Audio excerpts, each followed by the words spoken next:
Bom dia, quarto ano, sejam bem-vindos a mais uma aula de ciências.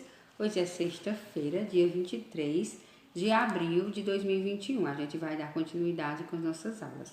Vocês vão abrir o livro de ciências de vocês na página 10, no assunto Relações Ecológicas, tá bom? Página 10, assunto Relações Ecológicas. E a gente vai estudar um pouco hoje sobre as relações ecológicas, sobre as relações dos animais, as relações harmônicas. A gente vai saber um pouco o que é essa relação harmônica, o que é uma relação desarmônica. A gente vai estudar um pouco sobre a protocooperação dos animais, sobre o mutualismo, sobre o inquilismo, tá bom? Então vamos lá, peguem o livro de vocês para a gente começar a nossa aula. Vocês estudaram no início do capítulo que biosfera é a região da Terra onde encontramos uma grande diversidade de seres vivos que interagem entre si. Então, biosfera é a região da Terra, né? Que a gente encontra várias diversidades de seres vivos, né? Então, pense na interação entre a abelha e a flor. Vocês lembram lá no início do capítulo que a gente estudou na aula passada, a interação da abelha e da flor? Então, pense na interação entre a abelha e a flor mostrada no início do capítulo. Ela é benéfica para os dois seres vivos? Será que todas as interações entre os seres vivos são benéficas para os envolvidos? E aí? Então, e aí? Vocês pensaram nessa interação entre a flor e a abelha? E ela é benéfica para os dois seres? Ela é benéfica ou não? O que é que vocês acham? Será que todas as interações são benéficas para os envolvidos? Então vamos lá. As diferentes interações entre os seres vivos são chamadas de relações ecológicas e podem ser harmônicas, mas também podem ser desarmônicas. Então agora a gente vai ver o que é a relação harmônica entre os seres. Então, as relações harmônicas são aquelas em que não há prejuízo para os envolvidos e pelo menos um ser vivo é beneficiado. Então, quando não há prejuízo para esse ser vivo, ou então quando um ser vivo é beneficiado, vai ganhar alguma coisa com aquilo, a gente tem aqui uma relação harmônica, né? Então, harmônica por quê? Porque vem de harmonia, de harmonioso, tá bom?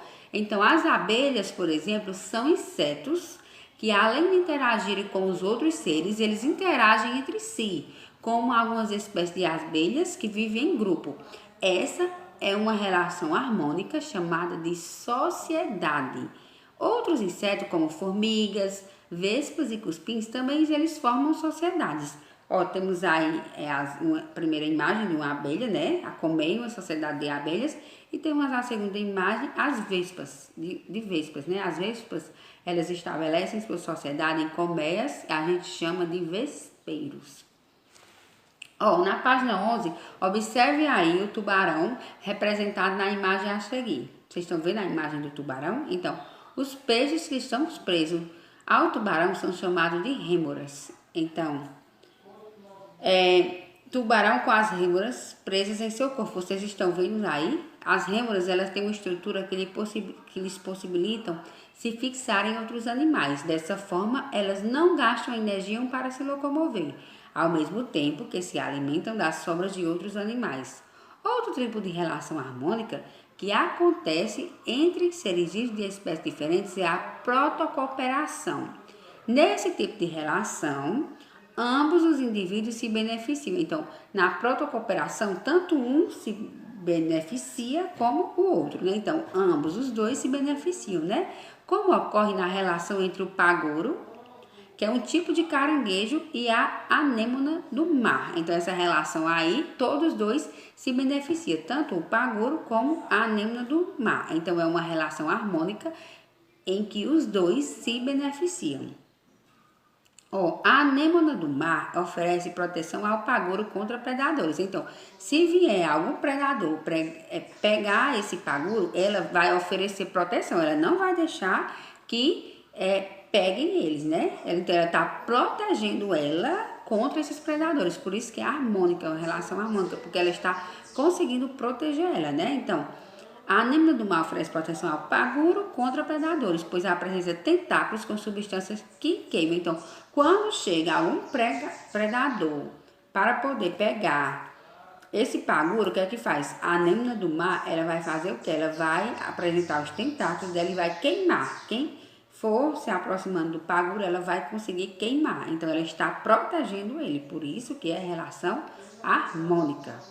Por outro lado, ela utiliza o paguro como meio de transporte, além de aproveitar as sobras de alimentos deixadas por ele. Então, ela é harmônica e os dois se beneficiam. O paguro se beneficia porque ele vai estar, ela vai estar protegendo ele, né?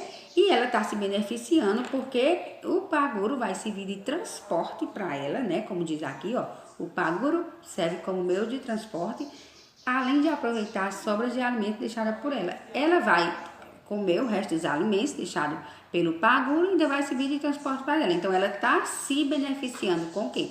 Com as sobras de alimento e com o transporte, né? Que ela anda em cima dele. E ele está se beneficiando dela porque ela está conseguindo, né?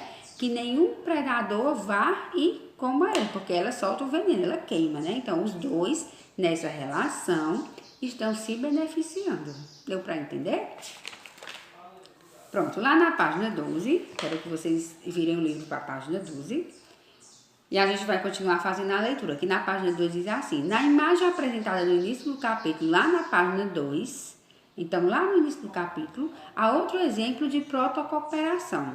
Nesse caso, a flor fornece alimento, né, que é o néctar, para a abelha. Então, é uma protocooperação. Ela está oferecendo alimento para a abelha. E já a abelha, ao pousar na flor, se cobre de pólen, que é levado por ela até outras flores. Portanto, enquanto se alimentam, as abelhas polinizam as flores, permitindo que se reproduzam. Então, está aí um exemplo de protocooperação, né?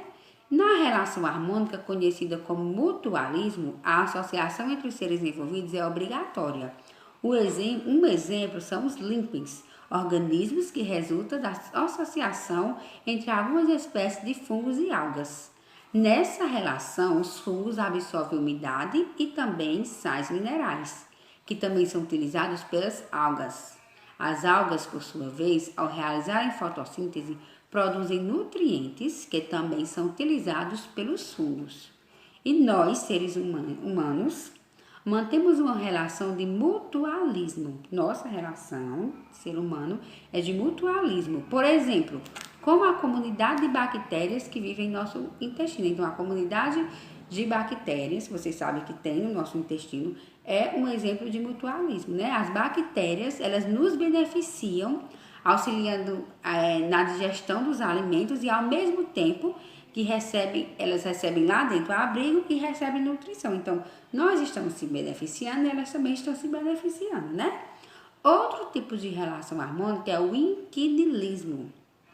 Nessa relação, um indivíduo é beneficiado, enquanto o outro não é.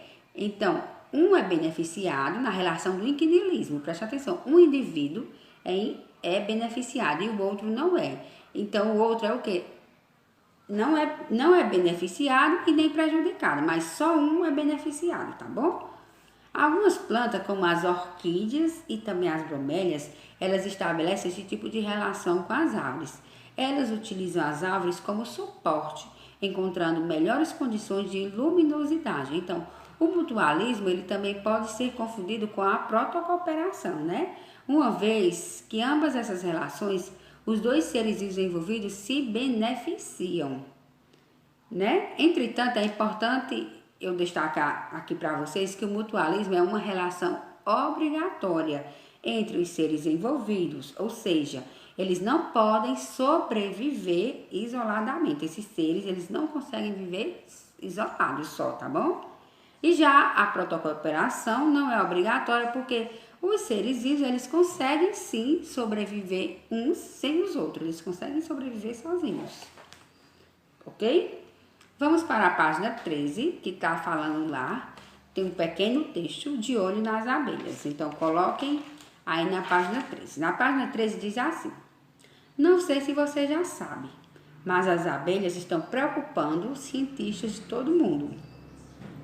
Isso porque elas estão desaparecendo. Os cientistas acreditam que as abelhas desapareceram porque sofrem uma síndrome que as faz esquecer o caminho de volta para casa. perdidas, elas acabam morrendo, cansadas de tanto voar em vão.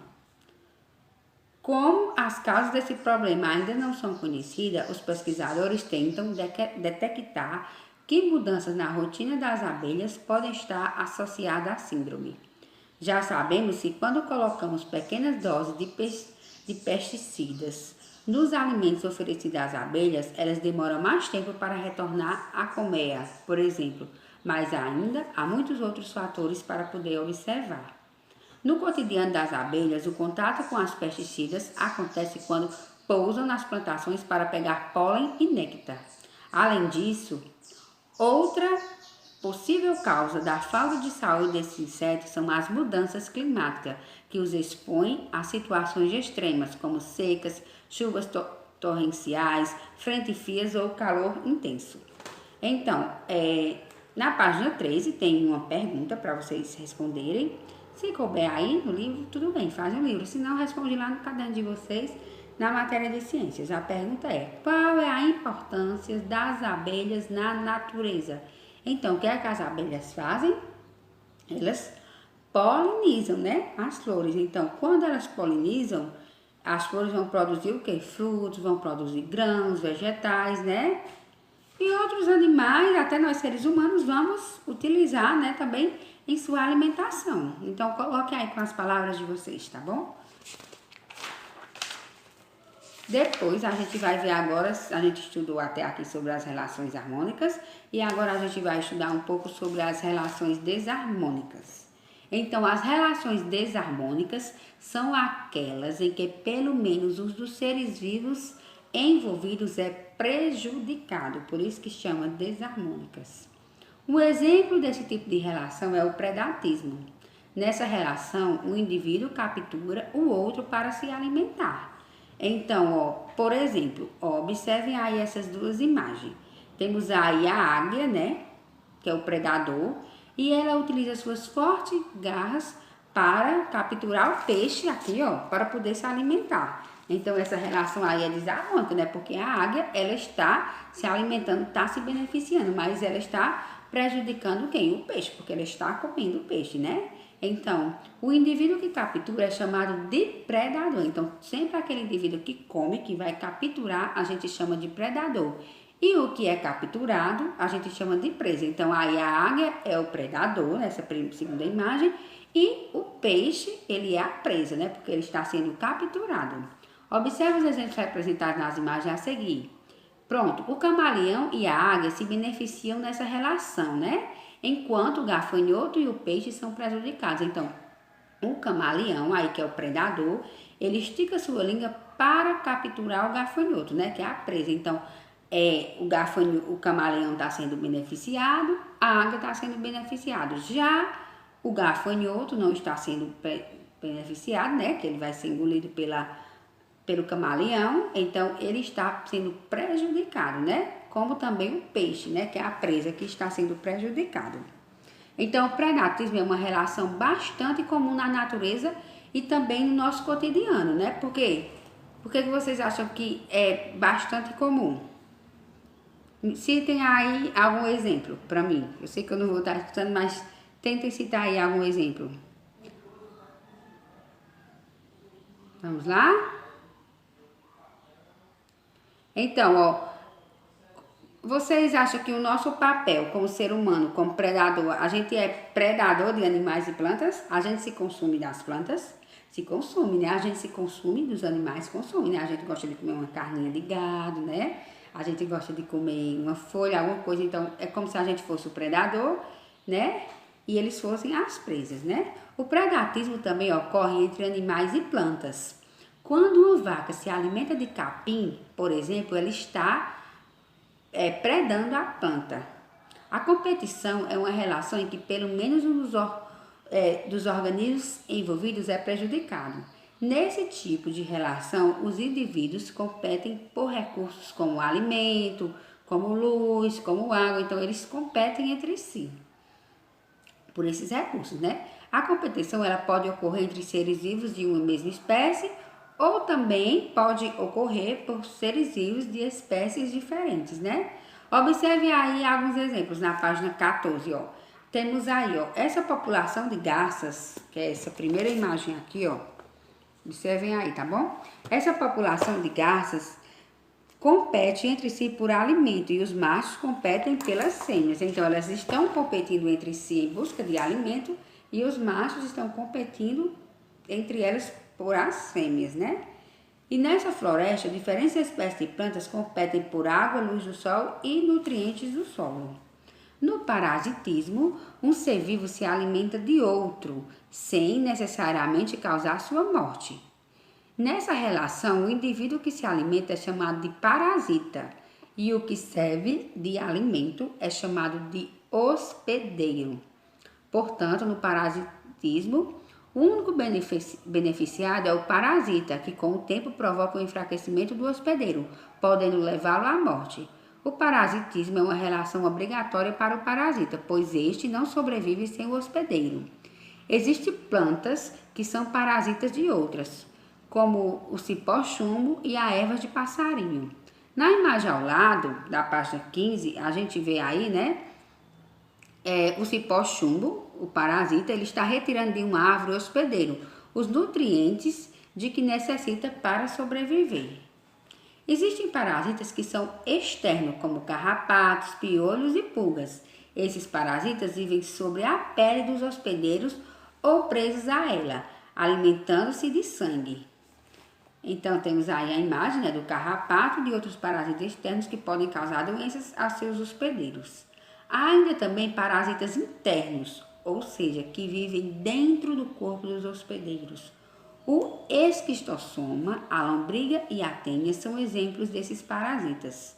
Eles habitam o corpo dos seres humanos e também de outros animais, retirando os nutrientes que necessitam e causando doenças a seus hospedeiros. Então, a lombriga é uma doença, a lombriga causa uma doença em nós seres humanos conhecida como ascariadise.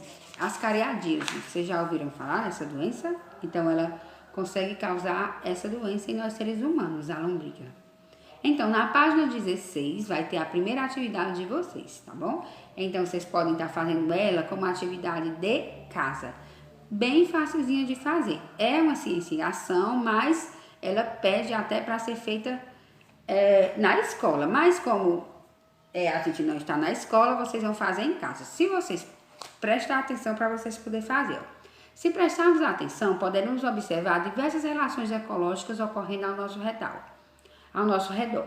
Que tal prepararmos alguns minutos para fazer isso? Então, vocês vão precisar de uma folha de papel, de um lápis de escrever e de um lápis de cor. Uma folha de papel, um lápis de escrever e um lápis de cor. Básico, os materiais. Como vocês vão fazer? Como adulto, vocês vão encontrar uma árvore verde no entorno da casa de vocês, né? Vocês não estão na escola, então, no entorno da casa de vocês, vocês vão procurar uma árvore verde. Eu creio que em todo canto da casa de vocês, pertinho, assim na esquina, tem uma árvore, né? Então, vocês vão procurar uma árvore verde. Vocês vão observar os seres vivos que habitam essa área, tentando perceber como eles interagem uns com os outros. Então, qualquer ser vivo que você vê, uma borboletinha, uma formiguinha, vocês vão observando, tá bom? Vocês vão escolher pelo menos 2 seres vivos que você observou e vão registrar em forma de desenho as relações estabelecidas entre eles. Então, vocês vão registrar, vão fazer o desenho desses 2 seres vivos aqui, tá bom? E depois vocês vão escrever, responder as questões abaixo. A primeira questão diz assim: escreva o nome dos 2 seres vivos observados e escolhidos por você. Então, por exemplo, vocês escolheram uma minhoquinha, coloca lá, minhoca. Vocês viram lá uma borboleta, então coloca lá, borboleta, tá bom? Então, depois vocês vão dizer que tipos de relação ecológica estavam ocorrendo entre eles. Então, vocês vão escrever o nome dos seres vivos e vão indicar a relação que se estabelece entre eles. Por exemplo, vocês encontraram uma planta e uma formiga. Vocês vão colocar qual é a relação ecológica entre a planta e a formiga. Então, a relação ecológica entre a planta e a formiga é o predatismo, né? Por quê? Porque a formiga vai se alimentar da planta, né? Então, você vai colocar, por exemplo, planta e formiga, e a relação dela vocês vão colocar predatismo, tá bom? Então, esse é só um exemplo, tá? Então, façam aí na casa de vocês. Se tiverem alguma dúvida, pode estar me chamando, tá? E vocês também vão estar resolvendo a página 17 e 18 do livro de vocês, tá bom? 17, 18 e 19, ó. 17, 18 e 19 do livro de vocês, que é sobre o assunto que a gente estudou hoje, tá bom? Se tiverem alguma dúvida quando forem resolver, podem estar me chamando que eu vou estar ajudando vocês, tá bom? Então, qualquer dúvida me chama que eu tô aqui pra ajudar, certo? Um beijo bem grande, um ótimo final de semana e tchau, tchau!